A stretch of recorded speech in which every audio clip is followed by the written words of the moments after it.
Hello, I'm Kamla. My guest today is filmmaker Bjorn Runge. He has a new film out called The Wife. The film stars Glenn Close, Jonathan Pryce, Max Irons, and Christian Slater. It's based on a novel by the same name by Meg Wolitzer. Here's a clip from the film and then our interview with director Bjorn Runge. Hello? Am I speaking to Mr. Cosselman? I'd like my wife to get on the extension. Hello, I'm on. It is my great honor to tell you, Mr. Cosselman, that you have been chosen to receive the Nobel Prize in Literature. Tell me this isn't some great big fat joke. It's all real, darling. Breathe. Welcome to Stockholm. We are so delighted to have you here. I came across some of your stories in the college journal, beautifully written. Joe had a very heavy hand as a teacher. Did he encourage you to keep writing? Why did it take so long for a film to be made on what seems to be a very timely subject, the tensions, the creative tensions between a husband and a wife? Yeah, and a secret. Yes. A family secret. So, I know that they had tried to do the wife, turn it into a film since 2001, I think. And the best answer you can get from anyone there is Jane Anderson, because she was the writer of the script early 2001. And then they have tried now and then to make it into a film. But when Glenn was attached, Glenn Close, she was attached before me. Yeah, and then when I come in, it was some force in it that we could make it, but I've been in it 4 years now. It's 2018 now. So you have to believe in something very hard, and I believed it from the first reading. So Jane Anderson wrote the screenplay. Yeah. Okay, and she's a lady whose name probably rings a bell for most of us because she wrote the screenplay for Olive Keterridge. Yes. And then she wrote episodes of AMC's Mad Men. Yes.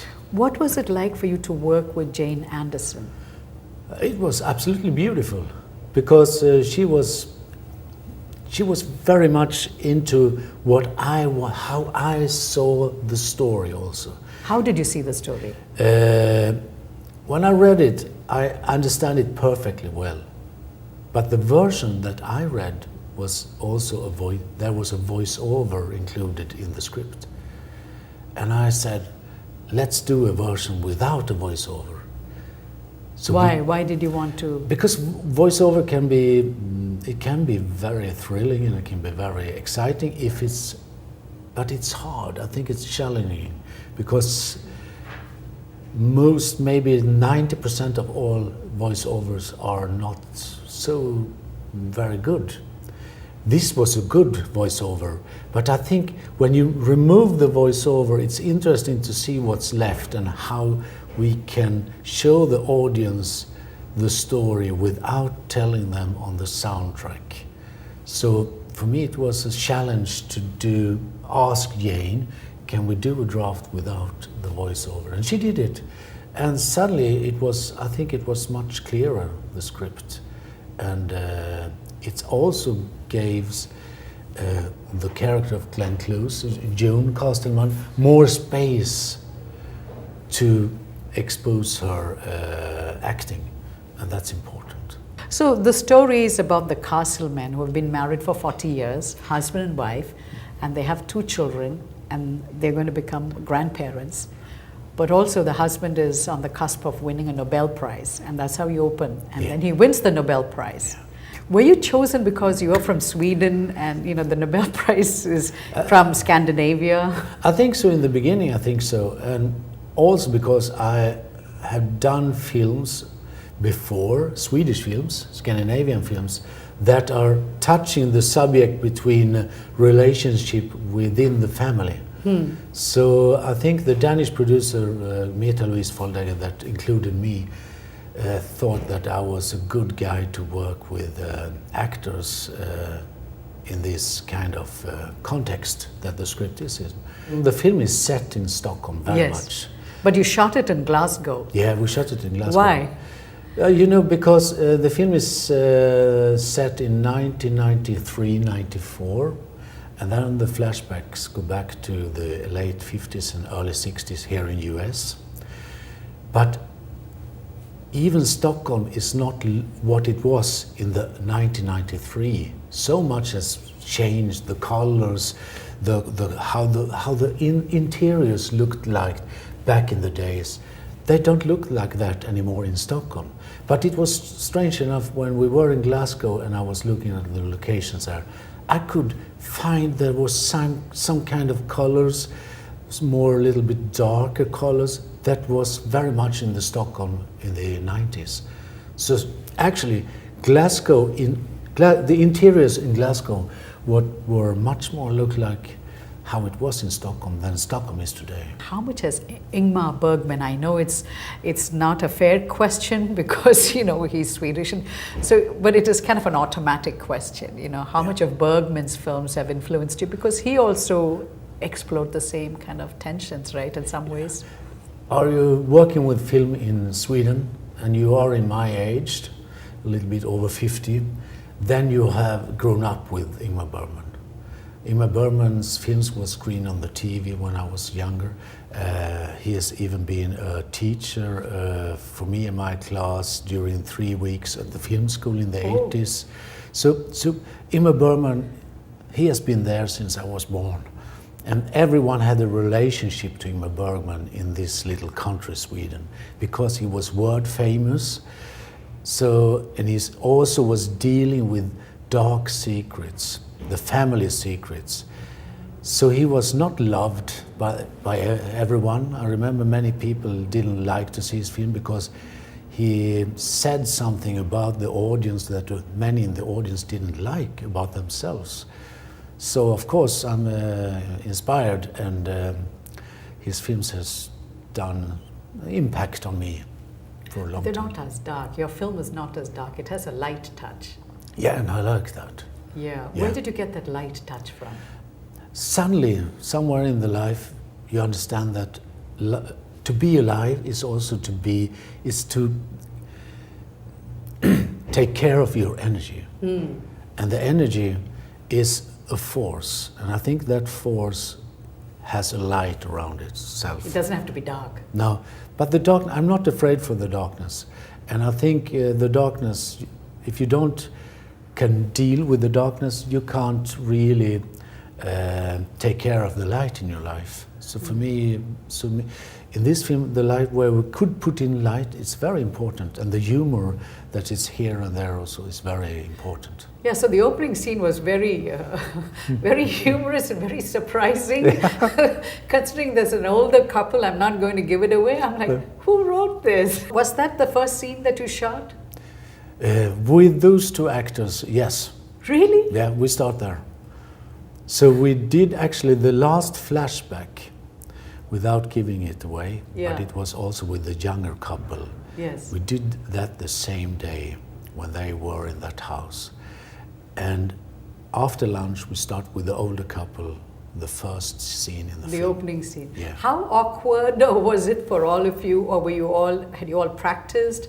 How did you have a practice session for? No, they were the most relaxed of everyone. Jonathan and Glenn, they were very relaxed, and they had a, exciting time in the locations where we shot this scene, and they were so relaxed, and they understand that this is a good beginning.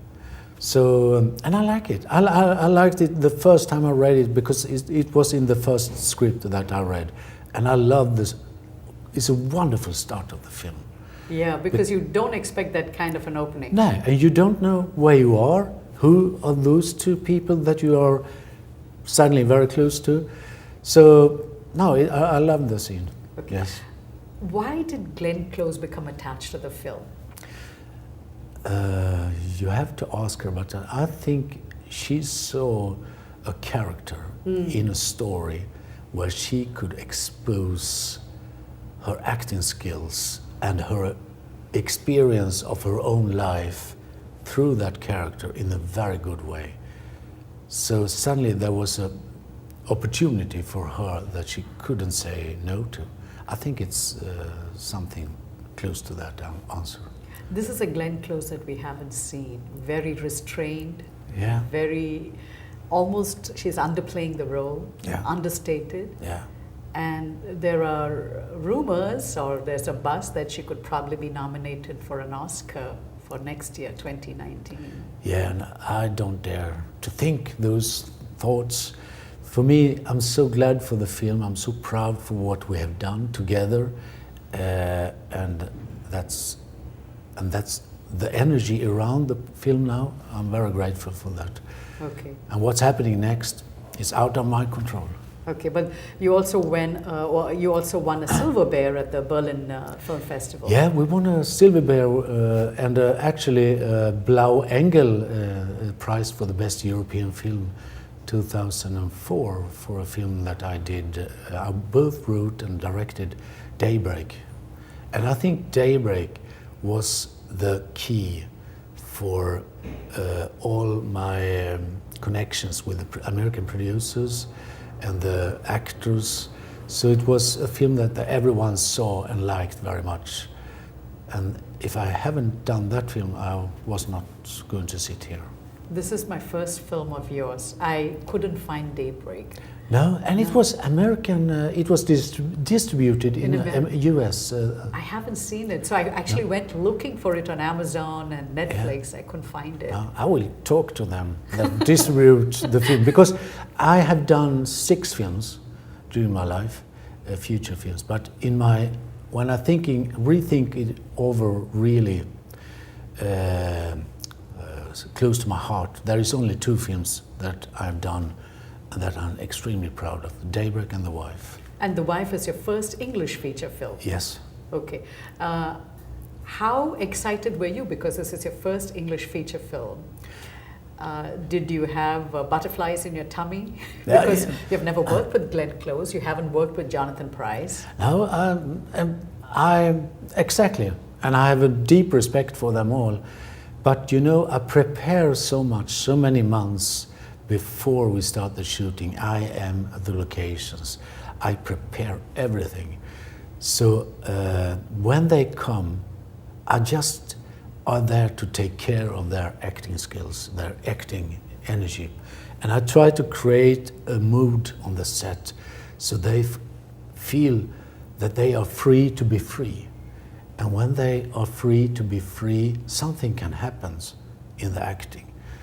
So for me, it's just allow them to be close to themselves, and they have their ideas about the characters that we have spoken about, but I trust them very much. And very fast in the filming, Glenn come up to me and said, "I trust all your instincts now." And from then, it's a mood of trust, an atmosphere of trust on the set. And from there you can do a lot of things. So how do you shoot? Walk us through your process. So if today you're shooting 2 scenes, how do you shoot? Do you say action, roll camera, or do you just let the actors get together, talk, and then you start rolling the camera? Let's say two persons, a female and a male, sitting around the table talking. First we do a rehearsal. We see what's happening, where should we sit. Okay, that's good for her and that's good for me. And then we decided that, and then we say, okay, now we go for, we do the light. And at the same time the actors go for makeup. During that time, me and the photographer, it was a Swedish guy named Ulf Brantos here, we were talking, okay, we put the camera here, and then we take the second camera there, and then we do the movements. You know the scene between Nathaniel Bone and Glenn Close? Yeah, they are sitting in like the bar. this. Yeah, yeah. So first of all, you must find the location that But it's all over the shoulder though. Yeah, and you must find a location that you believe in. After that, you must find the way to film it. And we did it very easily. I want to work as easy as possible, so the actors are as free as possible. And they love to work with the 2 cameras that was moving behind our shoulders and that kind. It's a very easy way to film, but it's very effective because when we edit the scenes, we had the material that we needed to communicate to the audience what's in the script. So that's my responsibility. We must collect as much material on the set so we can communicate the script to the audience. So you mentioned your DP, Ulf Branthos. You've worked with him for many years. Yeah, he used to say that he knows me longer than my wife had done. And me and my wife have been together for 30 years. And Ulf and I have worked together for 35 years, actually. Okay, so you knew him before you met your wife. Yes. So he knows you better than your wife. He says so, but I don't believe that. Okay, so you have a very small, tight-knit group. So you have Ulf as your DP, Yeah. and you have your wife, Lena, as your editor. Yeah. So what was the creative tension like? Who had the upper hand when it came to finishing the film? Because usually films get retold at the editing table. Yeah, when it comes to the editing, there is a lot of thoughts into the editing room. And there are we had many producers on this film that also give us many thoughts and options. Then we had test screening. So it was a long development during the editing, but I was very glad for it because in the end, I can't regret one cut. And my wife is very important there because she is a hard-working, very good. She can observe what's happening in a very good way. She's also a therapist, so she has 2 occupations. She was a therapist? Yeah, she's a therapist also. So she's used to see how people works psychology. Psychology. Yeah, excuse me. So she's very used to those kind of people that we were dealing on. So she looks at people's energy. Yeah, exactly. How did she go from being a therapist to an editor? Is it because of you? No, she was an editor first, Huh. and then Sweden is a small film industry. So to survive between films, sometimes you have to make another. That's her backup job. Yeah, exactly. Okay. Coming back to you and your wife, because you are the director, she's the editor. Yeah. How did you talk beforehand on what kind of shots you wanted broadly, so that when you're at the set you could shoot, so that she would have the raw footage she needed to work with, or you didn't consult her? Now I consult her. She was in Sweden, though, an edit. I was in Glasgow filming. We had a daily contact. Okay. Yeah. You were the driving force. Yeah, absolutely. Okay. Yeah. She didn't have the golden touch. No, but when we come to the editing, we were sitting together for 5 months. 5 months? Yeah. So she's there, and suddenly, when you come to the end of the editing period, she has the golden touch. Absolutely. She's connected to the material. I'm too. So sometimes we can just sit and be both at the same time there. So we are as much into the material as we can be. Talk to us about what it does to you, because for 5 months you're editing a film. Do you go slowly mad? Are there times when you say, I don't want to do this? Or are you excited every day? Not every day, but because it can come times when you think, now it's completed. And then we have a test screening, and then we realize, okay, we must do something about that passage. Or then we think, now it's completed, and then we have a discussion with the producer group, and suddenly, okay, let's do this and talk about it, see what's happening with that editing, the cuts that they want to do. And then I can say we must do like this, and so it's a sort of mind games. It's a diplomacy game in one way in the end of it. But I'm very pleased that they gave us the time. But during those 5 months, I must say, we were also working with the sound and the music and the grading. So many things happening in the post-production at the same time. But I remember we were into the editing even after we had sound designed it and mixed it. So we were editing it just some weeks before Toronto received the material. In 2017. Yeah. What software did you use to edit? It's an Avid system. Oh, you're using Avid? Yeah. Okay, not Final Cut or... I think Final Cut, if I understand it rightly, I'm just the director, I think Avid takes this huge material in another way, but I'm not a technical guy. The film is actually set in the 1990s, Yes. early 1990s. Was that the Concorde there that they flew?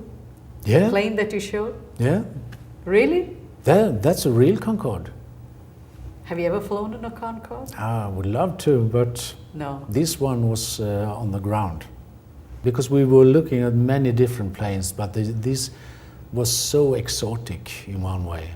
And it's very small, those planes, but we find a good way to shoot the scenes. And Concorde was a plane that flew very fast, right? Yeah. Between US and Europe? Yeah, faster than anything now. One of the things that struck me is the aerial photography, of Stockholm Yeah. and everything. Is that something that you wanted to show? Because I don't think I've seen a film set in Stockholm. No. Shall I call it a Hollywood film? An English film? Yeah. American film shot in Stockholm? I don't remember. So I don't know if you wanted us to get a different view of Stockholm and that's why you included the aerial shots.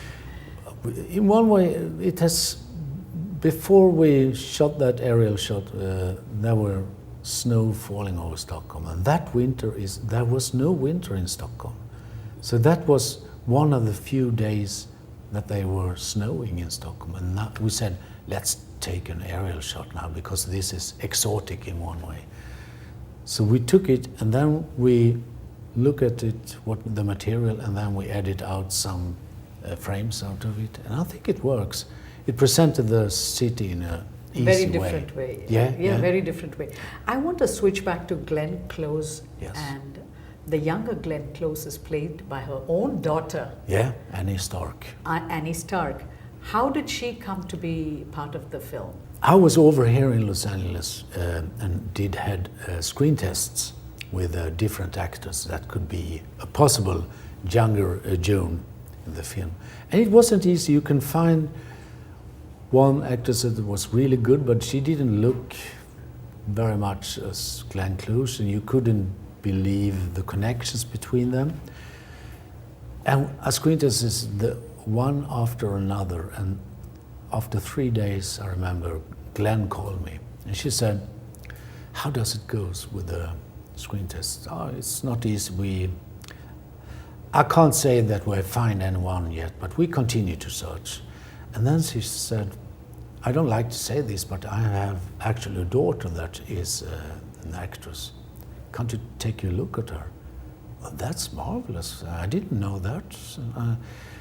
And then I said, but if I screen test her and I said no to her, you must respect it. Oh, okay. And she said, of course I respect it. Then we did 3 screen tests with her, and I could see the possibilities in it, and I could also see the connection in the eyes Yes. between those two. So it was an easy way it was an easy decision to say yes to. And I'm very glad for that, because she was really good. And they had no scenes together, they were never together on the set together. So it was like working with a person that had no relationships to Glenn. So it was very easy to work with. And she also gave us all good energy on the set. Okay. The title of the film, Yes. The Wife. Yeah. It's not often that you come across such a title because you don't know what to expect of the film. Was there any conversation or discussion about changing the title? Never. Actually, never. And for me, the more I was looking into the script, and also when we shot it, and especially when we edited it, she behaves as a classical wife. She's in the background, she's taking care of her husband, and slowly something is happening within her. She's tired of that role, the wife. And that's what the film is about. So no, we never thought of that. No change? No. Okay. What's next for you? I'm reading a lot of scripts, many scripts from US at the moment. Okay. So hopefully I will find something, because for me a script is a love affair. And if you don't believe in the script, then it is not going to be a good film. So for me it's very important to find very good script. But you've also done some sort of a film essay? Yeah, I have actually done that, and we edit it now. Yes. Yeah. Ah. So What is it about? it's about life and death, and all things in between. It's about to value the good things in life, the light we were talking about. You want to shed a positive light on life. Yeah, but it's a dark context also into the film.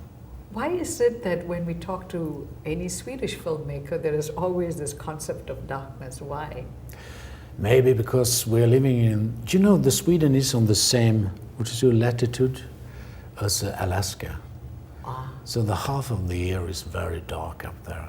And I think that darkness creates something in the mind of people. I don't know if it's the reason, but I can't answer that question also. My final question, how have American filmmakers influenced you? American filmmakers and music? Yeah, filmmakers very much. Like? I love John Cassavetes. I admire Paul Thomas Anderson's films, Wes Anderson. The good American films are very good, and I think they are the best when they are as good as they can be, because they are both small and wide at the same time. They communicate in a very good way. Music, of course, a lot of American music. For me, the blues was the ground to the whole rock and roll era that I was growing up with.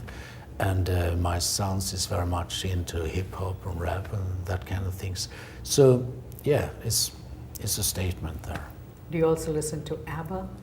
Not so much. I'm not an ABBA guy. You're more of a blues guy. Yeah. Like who are some of your favorite blues musicians? All Screaming Jay Hawkins.